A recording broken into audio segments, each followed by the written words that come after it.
Hi guys, and welcome to today's video. So today's video is going to be on Tom Ford's Black Orchid as well as Tom Ford's Velvet Orchid. This was a blind buy, and then this one was gifted to me by my sister, and I hadn't even smelled it yet. So I will go over what I smell when I spray this, as well as what I think of each one, and I will also go over the notes. I do like to go over the notes because that is how I make my purchases online. I don't go shopping a lot. I don't like shopping. I find it dreadful. I do love online shopping.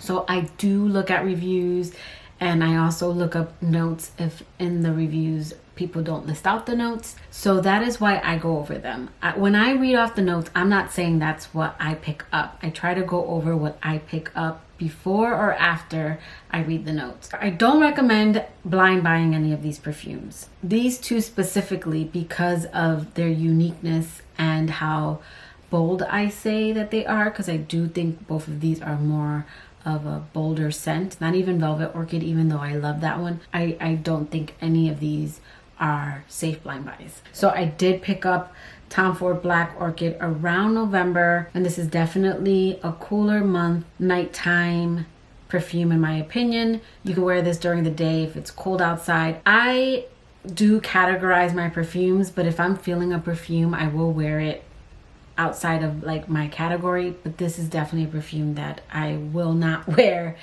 in hot months. So I know that I did say in a previous video that this perfume doesn't really project on me, and I would say that in the heat that does change. So I did wear this perfume to the office. This isn't an office safe perfume, but I'm in a very open area, and when I wore this wasn't a perfume that to me projected, and it wasn't anything that to me people noticed. Now again, it was cooler.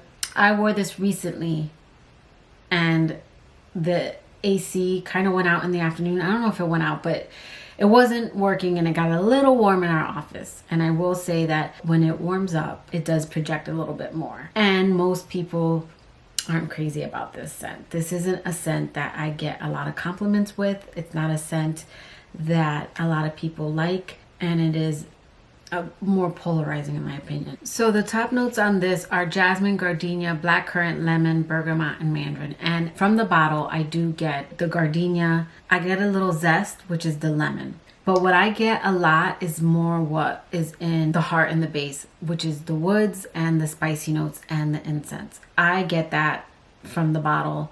I get that in initial spray as well as dry down. What goes away for me is that gardenia, which if you guys don't know, gardenia does give me headaches, doesn't play well with me. As well as I would say that licorice and that peppermint, which I know aren't notes in here, but those go away. I don't know what it is. I just pick up licorice and peppermint whenever I smell this. And then you get more woody, more incensey, and a more earthiness, and that is from the patchouli. The heart notes on this are orchid, spicy notes, fruity notes, lotus, and then the base notes are vetiver, patchouli, sandalwood, incense, amber, and then chocolate and vanille. I don't get the chocolate and the vanille until after an hour, which is why I do like this scent after an hour. So when I first sprayed this, if you guys saw my video, I was blown away by this perfume. It was so different. But the more and more I wear it, I don't appreciate it as much as when I first smelled it. I appreciate this scent at the dry down. I appreciate this after an hour. It's also a scent, it's more of a scent that I prefer on my skin. So as you guys know, I am an oversprayer. My typical way of spraying my perfume is after I take a shower, I always use a fragrance-free lotion. And right now I am using Aveeno's Daily Moisturizing Lotion. This is the 20-ounce bottle. I picked up 2 big bottles from Costco's. And again, this is fragrance free. So lotion does help your perfume stick to you. It does help your perfume last longer. So I put this on, and then I spray my perfume. You know, I get dressed, get ready for the day, do my makeup. And then before I leave, I spray myself again. Now I've worn this perfume several times, and that's the way I've sprayed it. And it just clung on my clothes and on my hair. And it was just like a scent that never really changed, but then I noticed that on my skin, the the woodsy notes, the incensey notes are less prominent and more blended, I would say, in the dry down. Whereas on my clothes, it was just a lot of things going on at once and it was too much.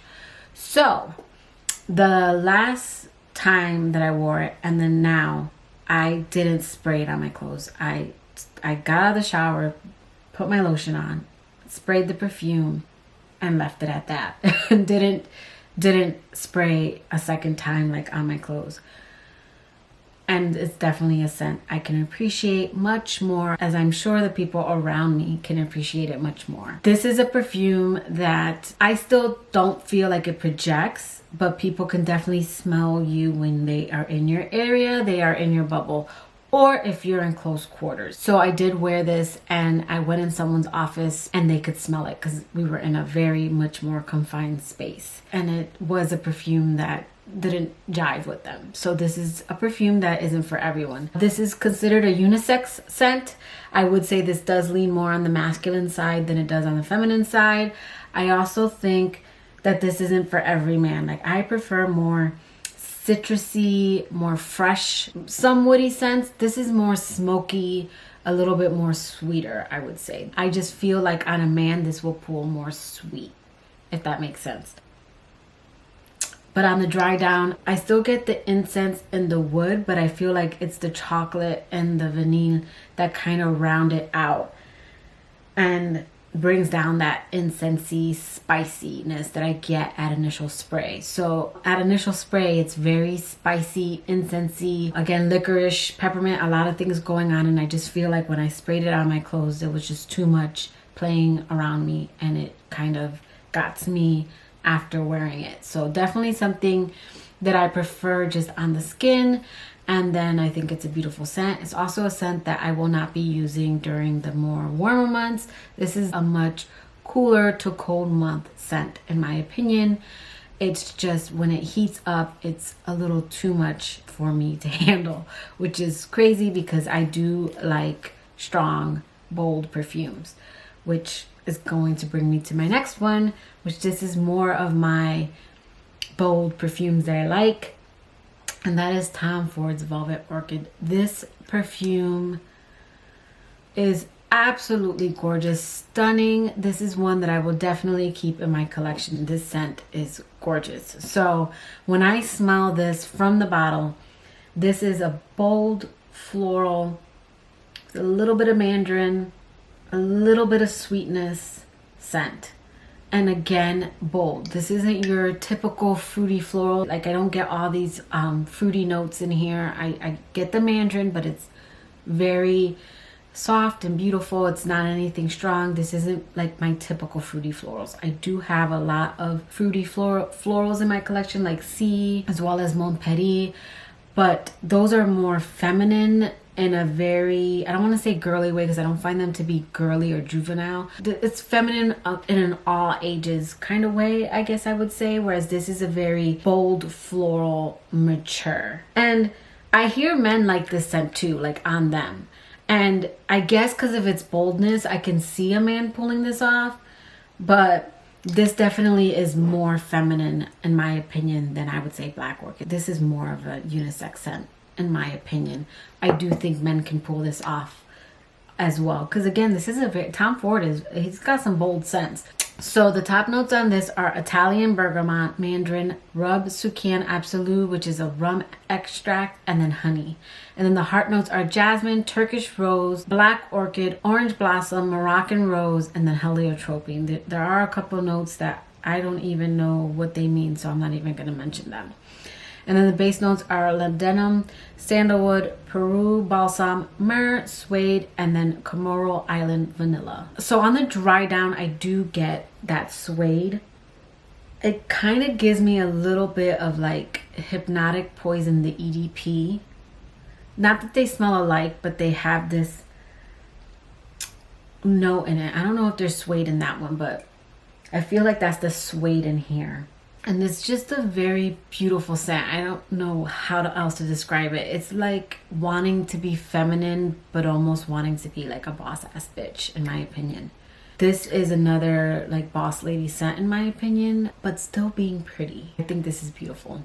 And again, that's Tom Ford's Velvet Orchid, and I love this one. I really like this one. This is gorgeous. I've already put a dent in it. It's already down to like here, and something I would add to my collection again. So let me know in the comments below, do you own any of these two? Do you like them? Do you love them? Do you hate them? And that will do it for today's video. I hope you liked it. If you did, please give it a thumbs up. And if you like me and haven't already subscribed to my channel, I would really appreciate it if you subscribe. Click that notification bell so you know when I upload. And until next time, guys, bye.